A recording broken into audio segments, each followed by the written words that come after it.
Good afternoon, hello, and welcome to the Omni Coalition News Show, also known as TOCNS. The show is an amalgam of strange, weird, bizarre, off the wall, and otherwise things you don't normally see anymore from most news sources these days. During a time of political overabundance and divisiveness, we present you with more unifying topics to discuss, for the most part. For links to those articles, music done by Carrera, that guy there, and anything else potentially interesting, check the underbar of the description below. Anyway, I am A.O. Xander, and I am joined by... The Slayer. Carrera. And today is Woden's Day, also known as Odin's Day, also known as Day, Wednesday, October 19th, 2022. I'm going to start us off here in the news. Let's see here. It's going to be a little difficult to read for those watching the stream on Discord itself. Freedom Convoy organizer Tom Marazzo discusses Mayor Watson's shocking testimony in Ottawa. Let's see here. It says here, on yesterday's live stream, Sheila Gunn Reid was joined by Freedom Convoy organizer Tom Marazzo to discuss the ongoing Public Order Emergency Commission looking into the justification behind the federal government's invocation of the Emergencies Act. So this is, of course, referring to the truckers in Canada and all the stuff that's been going on around that. It's still going. It says here, speaking about Mayor Jim Watson's characterization of the convoy and its supporters, Mr. Marazzo said, quote, there are too many false accusations that he has recounted that even the mainstream media themselves have retracted, and to sit here and listen to him recite these things as if they were fact when they were pure fiction, all hearsay and just garbage that he was getting out of the media, it was beyond sickening, end quote. He went on to say, here's quote, here's the most bizarre thing that I personally heard him say this morning. At about the time when the convoy raised about $3 million in the first GoFundMe campaign, he handmade the statement 17 minutes in that Canadians came to Ottawa so that they could get a piece of that money. That's why they came here. That's why they were motivated to come to Ottawa to get a piece of that money, end quote. So, My God. yeah. And then, that bleeds into this. Another article here. A stunning Freedom Convoy revelation for Ottawa's mayor. Andrew Lawton joins Ezra Levant. It says here, Ottawa Mayor Jim Watson has been the target from both sides of the debate regarding the Freedom Convoy. Some criticize the mayor for not doing enough to address the protest. Others for his labeling it as an insurrection. Whichever perspective Watson is viewed from, he made a stunning revelation during his testimony at the Public Order Emergency Commission. Watson said the city of Ottawa didn't ask Prime Minister Justin Trudeau to invoke the Emergencies Act, nor was the city consulted on Trudeau's decision. So this leaves a lot up to debate, but he's hated on both sides, it sounds like. We actually all, including Canadians, have a very big problem with Trudeau. So, like, you get down to mayorship. Wow, dude. Yeah. That's some, like, wow. Well, we have a third one here, because like the first three are all involving the same topic here. We have convoy lawyer Keith Wilson reflects on Mayor Jim Walton's testimony by saying he used every opportunity to say bad things about the protesters. That was a quote. Quote, well, it was pretty clear that he was using every opportunity he could say to say bad things about the protesters, end quote, said Wilson's statements during the short interview with Rebel News, referring to the launch of the Public Order Emergency Commission, which is investigating the federal government's use of the Emergencies Act. Okay, so that's what that is.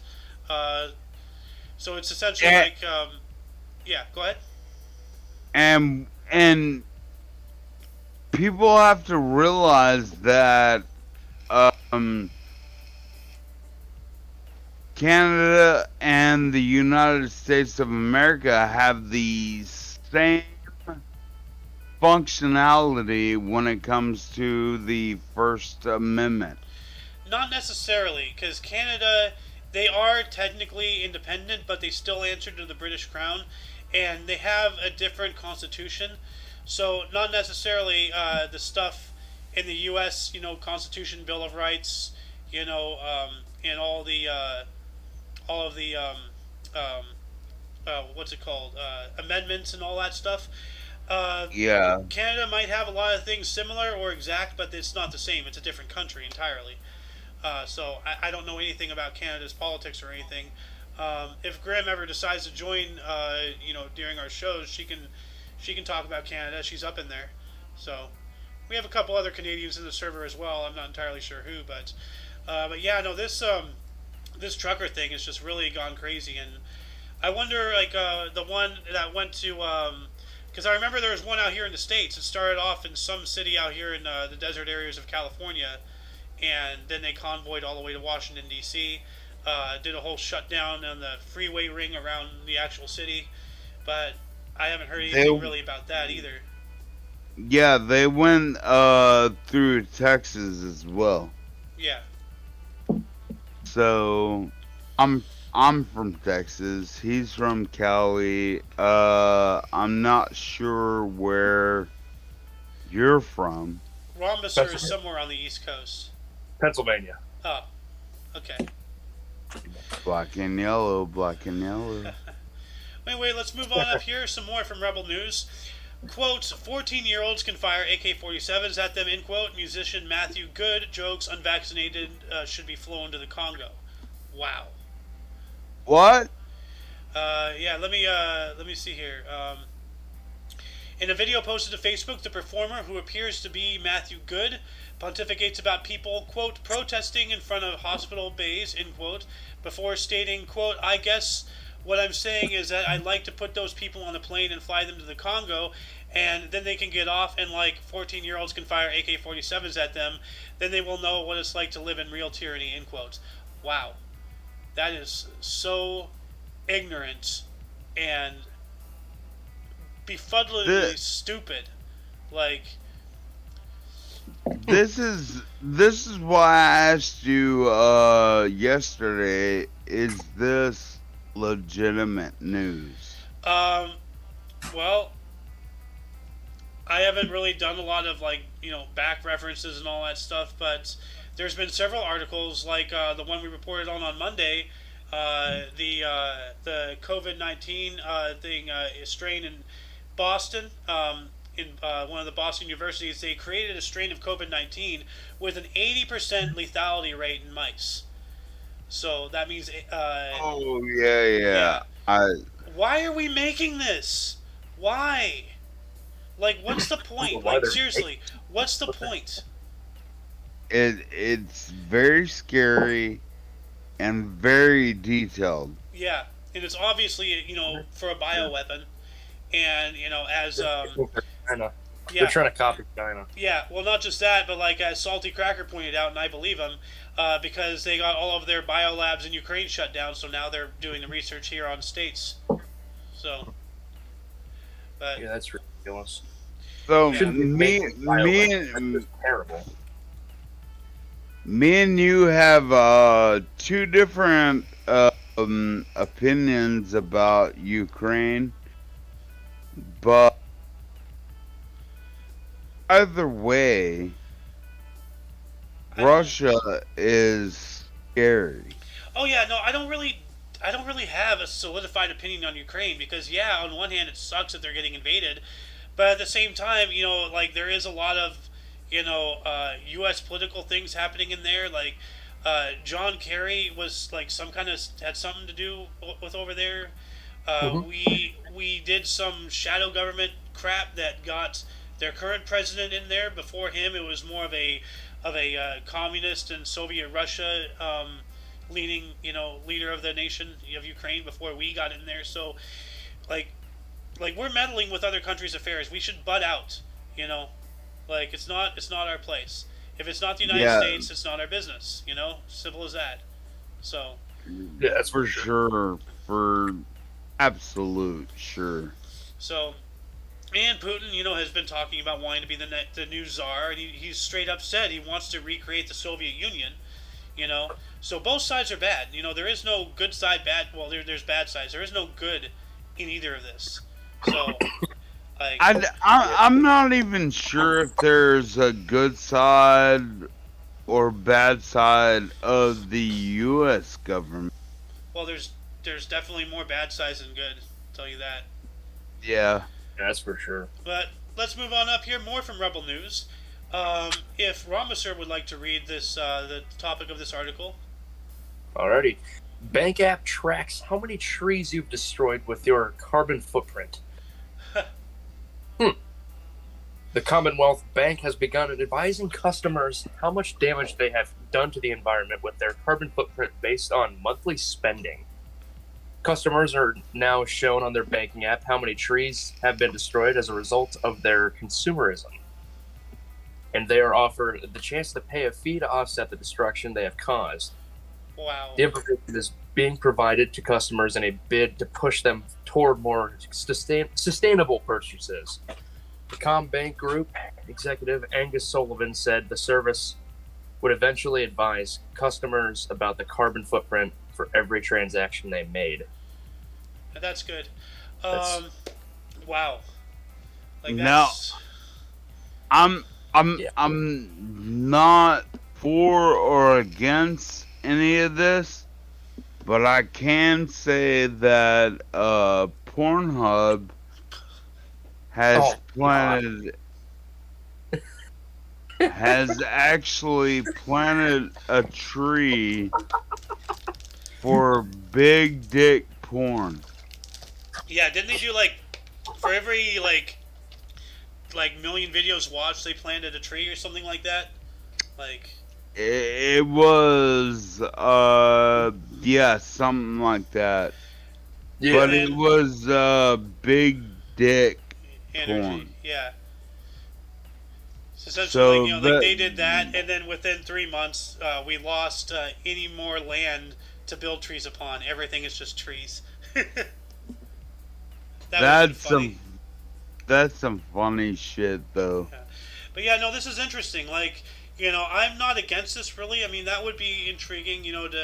I don't use any bank apps. I'm old school. I just go to the bank in person. But that'd be interesting. You just say, oh, hey, cool. My purchase has killed 70 trees. That sucks. Whatever. And then just go on about my day. Because really, what am I gonna do? Yeah, they can be like, oh, hey, you can pay a fee to offset. How is paying money going to offset anything unless it's going to plant trees? Highlight that second one. Which one? That one. Customers. Yeah. So I can read it. My name is Carrera, and right now I'm drunk, so I'm trying to read. All right. Well, we're actually gonna head on up here right now. As I said, the link is in the TOCNS channel on the Discord server. So it's all the way down on the left. Anyway, As always. we're gonna move on up here. More from Rebel News. Pennsylvania middle school instructs teachers to keep children's gender identity a secret from parents. Wow. See, Tim Hurst. A Pennsylvania middle school has informed its teachers that they are required to use students' preferred names and chosen pronouns without informing the students' parents. The policy effectively requires teachers to encourage gender transitions for minors who are aged between 9 to 12. According to internal emails provided to the Daily Caller, which broke the story, the principal of Southern Lehigh School District's intermediate school sent a memo to the entire staff on October 7th of 2021, informing teachers that they are required to use the name and pronouns chosen by any student. The email provided explicit instructions to educators to keep the information a secret from a student's parents about their child's gender identity. And there's more to read here. If anybody's interested, the link is in the underbar. But this is awful. This is just downright awful. Can I literally take my 45 and? Let's not talk that way on the show, live on air, please. I understand tensions are high, but there's alternatives to deal with the situation before resorting to that. So. Even though, to some degree, I agree with you. Anyway, let's move on up. Actually, I see Ramasur is back. Do you have any comments about that last story? Yeah, that's ridiculous. Like, yeah. it shouldn't be until you are 17 before you even get a choice to identify as whatever you please. Even then, it's still questionable. Dude, why is it such an important thing in society anyway? Like why have we gotten like? It's maddening. Like, it's like we got better things to worry. Like, we have way more important things to worry about. Like, we got to worry about inflation, gas prices, everything, everything involving money. Even Taiwan. I actually agree with him. Like, at a certain age, yes. Yeah. But. Well, I mean, none of this should even be a 5-year-olds. thing. Like, see, this shouldn't even be a thing to begin with. Like, you know, the whole idea about, it shouldn't have to be worried about 17. Like, why are we even, why are we even entertaining that? Like, that's ridiculous. You know, like, who cares what your gender identity was, what you do in the bedroom? Nobody cares. You know? Nobody cares what you are. It's like... Actually, to be honest, yes. Whatever you do as an adult in the bedroom is your business. Yeah, you shouldn't be making it public like everybody else does. Yeah, I'm kind of for that, but at the same time, hey, you know what? If you want to, like, go ahead, make it when you're an adult. I mean, there's a lot of things about me in that, in that vein of discussion that would make people's heads spin. It's like, you're one of those? Really? It's like, yeah, because that's not my identity. That's one of my preferences. I am who I am based off of other factors, like my enjoyment of history, my appreciation of current events and news, keep updated, like my friends, my families, you guys, you are my identity, like not what I do in bed, it's just nuts. Anyway, let's stop rambling here. Let's move on forward here to Audio Central. Already. Coco de Mer, the palm tree that produces the world's largest plant seed. It says the tropical islands What the fuck? Yeah. The tropical islands of the Seychelles archipelago are home to a legendary palm tree that produces the world's largest plant seed, a suggestively shaped thing that can weigh up to 20 kilograms. Ramos, if you want to read, here you go. Alrighty. I'm not reading shit. Yeah. Lodoicea maldivica is also known as the double coconut, or coco de mer, is a remarkable species of palm tree that grows between 25 and 34 meters tall and yields giant seeds that measure up to a foot long, nearly 3 feet in circumference, and have a weight of over 40 pounds. Because of their suggestive shape, they look like a pair of female buttocks. They inspired a number of legends that were highly sought after by both monarchs and other people of influence throughout the years. Even today, their rarity makes coco de mer seeds highly sought after by collectors. And this is what it looks like. It looks like a ball sacks. No. Baby. It looks like a pair of legs. Looks like a booty butt. So it looks like the back end of Mrs. Incredible. It's not yours. Yeah. We all have differences. Yeah. But for me, that's some ball sacks. That is a big seed, though. That's a seed, guys. That's a seed. It's huge. Fuck. That's you could that's work out with that big thing. as shit. Or you could use that for curls. Dude, you can. Like with that little pit in the middle, you get 2 of them, that way, you just, now you have 80 pounds, put them on a bar, there you go. You could do all kinds. Well, you don't even know how many things you could do with that thing. Like, you could be a tree, you could make it, you could use it for lifting. Yeah. It's got its uses. Yeah. Stop saying what I can do with that thing, because we all know what we can do with that thing. Oh, yeah, we know. Oh, yeah, we know. know exactly what we can do. Yeah. All right, you boys with your filthy minds. More from Yeah. Oddity I Central. No one does giant float festivals quite like Japan. Float festivals Oh, Float festivals take place all around the world, but you'll have a hard time finding intricate illuminated works of art quite like the ones paraded in Japan. When it comes oh, show 'em. yeah, we'll show them after Show we 'em. read here. When it comes to designing and creating colorful, eye-catching floats that illuminate the night sky, no one does it better than the Japanese. The sheer size of these mesmerizing floats are impressive enough, but most times they also feature intricate designs inspired by Japanese history, mythology, and culture. Actually, I think I should give some reading time to Rhombus here. All right, what? Oh, so I'm reading. Okay, I'm reading the From second the half. record. He highlighted. From the record-setting giant flopes. From the record-setting giant floats of Tenku no Fuyajo. I don't know. I think that's how you say it. I don't know. If I botched it, I apologize. Festival in the city of Noshiro to the impressive works paraded during the world-famous Tachin Puta Festival. Touching a puta Touching a puta. I festival in really don't want to laugh right now. the festival of Goshogawara.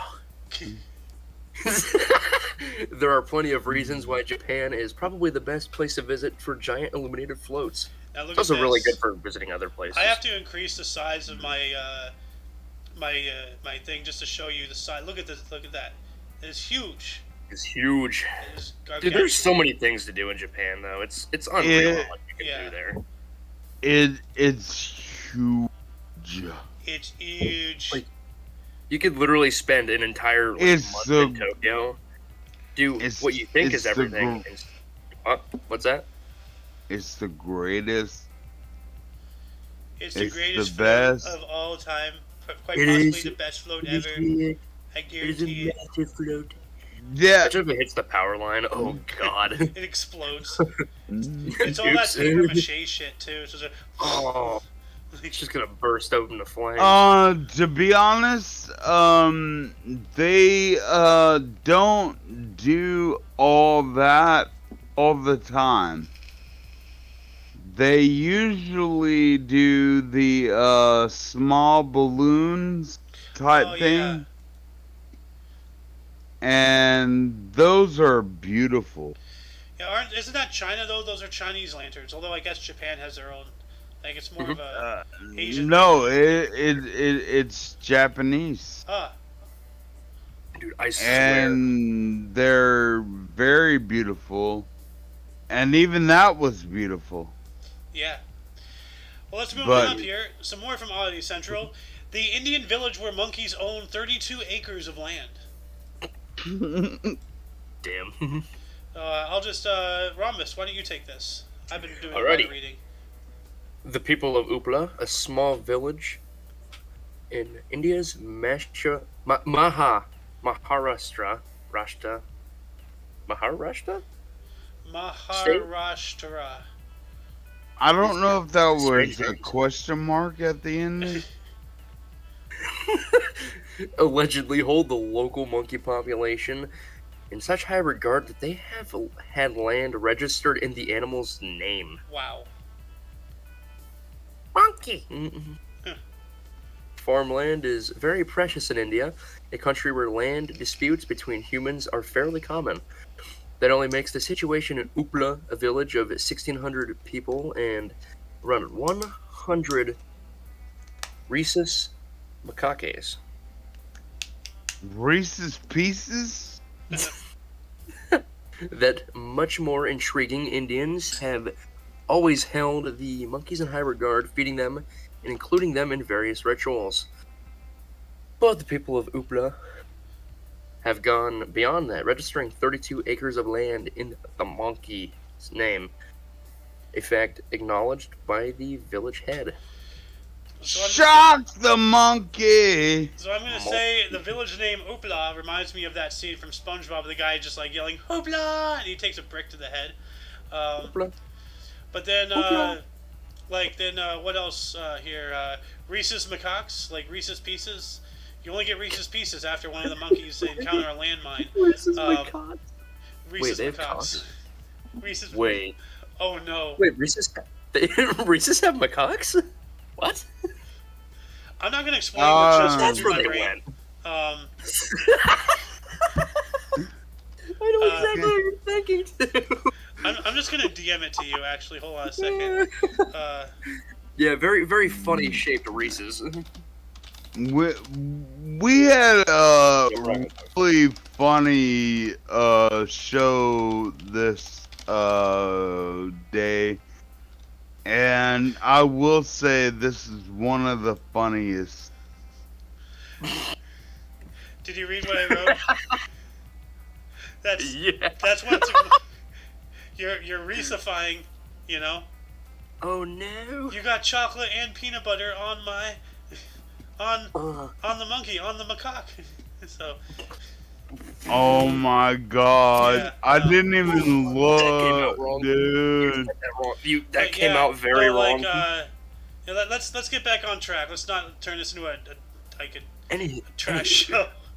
But yeah, no, that's really interesting. They they have land disputes, and they still, give monkeys land and whatnot. That's really cool. The Indians really do know how to treat animals and whatnot. Although in my opinion, they overly treat the cows. But. And when we say Indians, we're actually talking about a nationality in India. Yeah, the actual Indians. Like, if we were talking about Native Americans, we would say Native Americans. So. People are stupid though, so just. Yeah. Just like the British. They still call us Indians for some ungodly known reason. They call the Native Americans Indians. Yeah, I'm Native American, not Indian. I tried explaining that to them. They were like, "Oh no, it's still the same thing." Or like as Lois did from Family Guy, what Indian are you? Are you the this kind or the this kind? Oh. It's like... Anyway, let's move on up Hello. here. Hello, welcome, Snake in a Shotgun. That's not something I would like to find in a shotgun. Unless it's just coming out of the tube after I fire it, like that one tree that got chopped down. Anyway, from the Mirror, OnlyFans model accused of murdering boyfriend said, "One of us is going to end up dead." That was one of her quotes. So. Oh my god! Seriously? It says here, chilling audio features an OnlyFans model who is on trial for murdering her partner, saying, quote, "One of us is going to end up dead," end quote. And, quote, "I fully believe I am capable of killing him," end quote. Self-confessed fake Barbie Abigail White at the age of 24, who earned up to £50,000 as a pioneer on the adult website, had murderous intent when she plunged a knife into the heart of her victim, Bradley Lewis, at the age of 22, a court heard. So she straight up murdered her boyfriend for I don't know what reason, but there's... It's either that guy literally let her do that, because if he would have put up a fight, she wouldn't have even gotten a swing in, because she'd probably get knocked the fuck out. Or he was sleeping. Yeah, most likely he was sleeping. So. Yeah, because ain't no way a woman's gonna fucking kill a male straight up. Well, unless they stuck up behind them, or like they were fighting and she like closed the gap. Like, you'd have to get really lucky. Expert, but yeah, like physical strength wise, they don't. It's just the gap isn't even close. For the most part, yes. Xander said, if you get the gap, you can do it. If you close the gap quick enough, it doesn't matter how strong your opponent is. Yeah. So that's the thing. Just got it.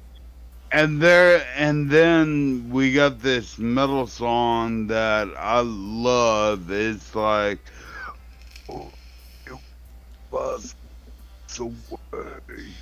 Anyway, speaking of pornography and whatnot, more from the Mirror. Britney Spears, God, she's not done yet. Sparks concern as she poses naked and teasing X-rated movie is coming soon. Why would anybody want to see that? She's old. She's a raisin. Yeah, I don't want to see that crusty crab. Jesus. Me? Well, you're a degenerate, so. Yeah, we don't want to. Yeah, we don't want to see that. The crusty crab. What the hell? Yeah. You guys are Gen Z, so you can eat my ass. Well, anyway, Ramos, do you want to read this for us? All right. Britney Spears sparked concern after suggesting an X-rated video will be released this week. Posing naked on her bed, the toxic chart topper teased that an NSFW premiere will be taking place soon in a post on Twitter. Worrying her followers, she captioned the saucy snap, I have a premiere for a movie this week. The legislative act of my... I'm not going to say that word because, yeah. Word for a cat. Yeah, the cat. Act of my cat. End quote. Yeah. Yeah. The viewers can see it right there. So they, they can fill in the blank. Yeah, they can see that. But good Lord in heaven, why? Like... She really needs to get her head out of her ass. Yeah. Dude, maybe we should follow the footsteps of South Park and sacrifice her for the grain harvest. Oh my god. Kill her with all the paparazzi. Did you just do that? I did just do that. And then we'll yeah, try to that's fucking awesome. For the harvest, somehow man. Find a way. The harvest. No, what we'll do then, we'll get all the paparazzi, bunch them up into one room, and then knock some sense into them. Huh. Only one of us walks away. We have some more from Amir here. bananas. Vladimir Putin declares martial law in Ukraine, allowing him to force civilians into the army. Oh, great. No. Russian President Vladimir Putin has announced the introduction of martial law in the 4 regions that were annexed from Ukraine.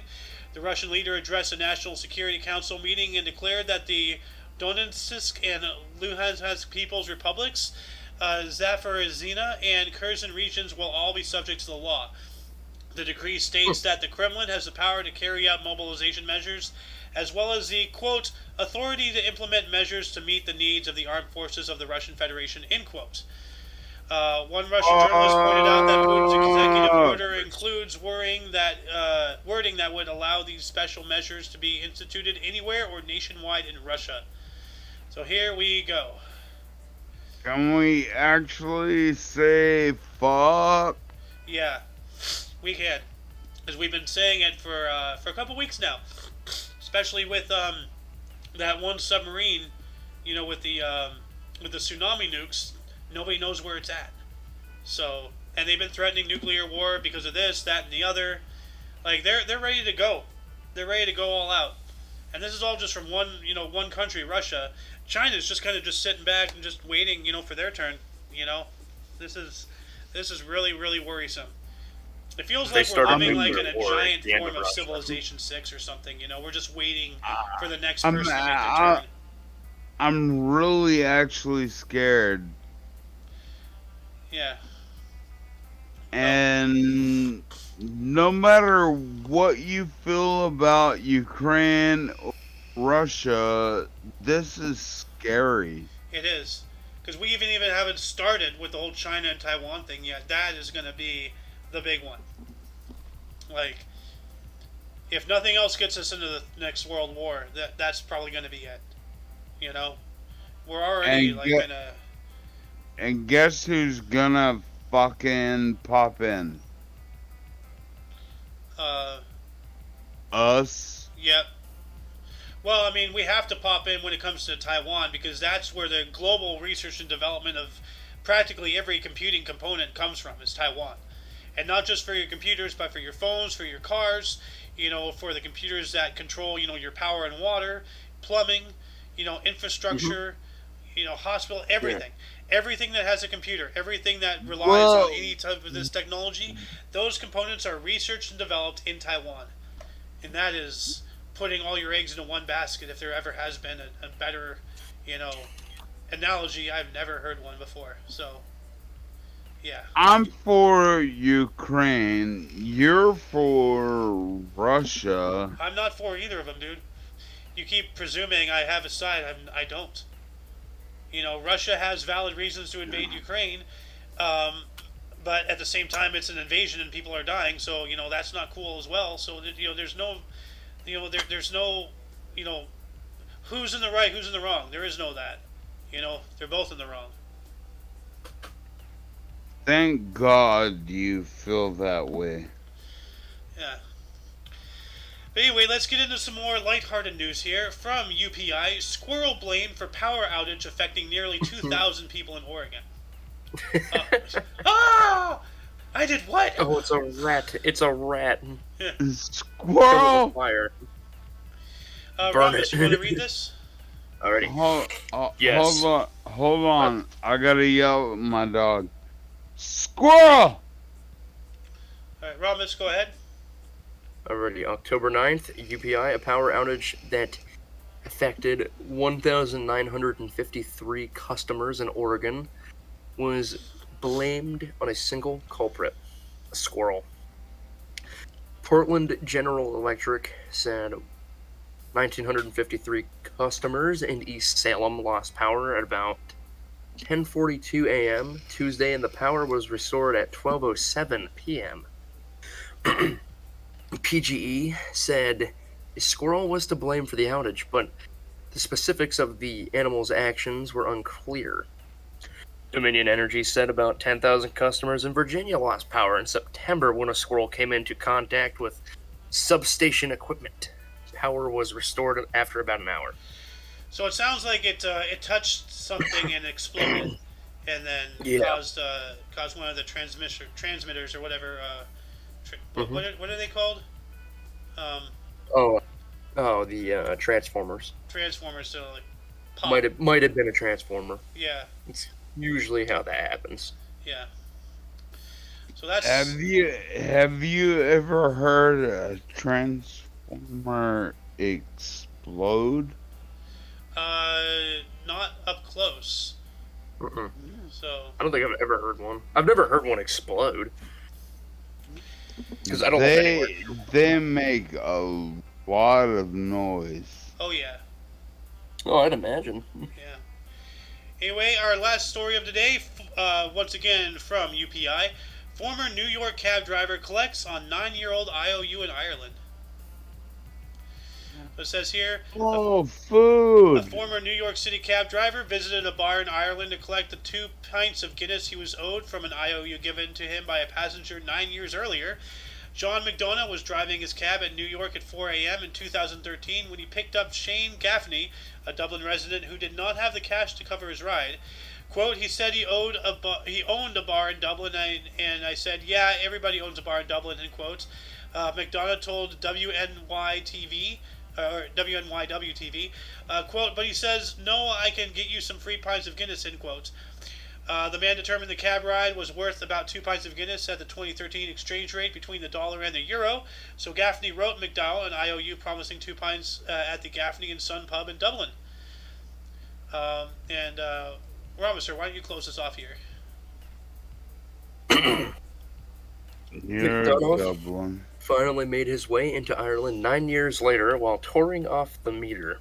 On the record, his one-man play about his nearly 40 years as a cabbie. Gaffney and his parents were at the bar to welcome McDonough. It has been surreal the whole time I've been there. Well, been here.